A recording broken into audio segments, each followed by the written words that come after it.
హే, నీకు no bag day గురించి తెలుసా? అంటే పిల్లలు స్కూల్కి బ్యాగ్ తీసుకెళ్లాల్సిన అవసరం ఏమి ఉండదు. ఇదేంటి?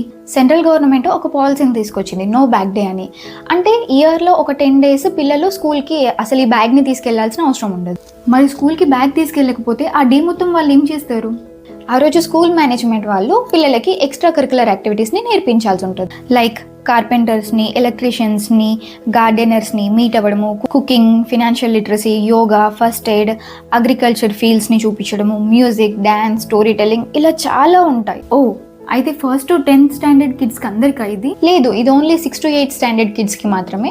ఎందుకంటే 1st to 5th వరకు అంత బర్డెన్ అయితే ఏముండదు, 9th to 10th వాళ్ళకైతే చదవక కూడా తప్పదు. ఇదంతా బాగానే ఉంది, కానీ మన స్కూల్స్ అయితే దీన్ని ఫాలో అవ్వాలి కదా. అదైతే మనం చెప్పలేం, కానీ దీనివల్ల పిల్లలకి మైండ్ కొంచెం రిలాక్స్డ్గా ఉంటుంది, ప్లస్ కొత్త విషయాలు కూడా నేర్చుకున్నట్టు ఉంటుంది. మై డియర్ పేరెంట్స్, ఒకవేళ మీ పిల్లలు 6 to 8 స్టాండర్డ్ చదువుతున్నట్టయి, ఒకవేళ వాళ్ళకి నో బ్యాగ్ డే లేకుంటే మీరే స్కూల్ మేనేజ్మెంట్తోని ఒకసారి మాట్లాడండి. అలాగే ఛానల్కి సబ్స్క్రైబ్ చేసుకోండి, వీడియోని లైక్ కూడా చేయండి. Thank you.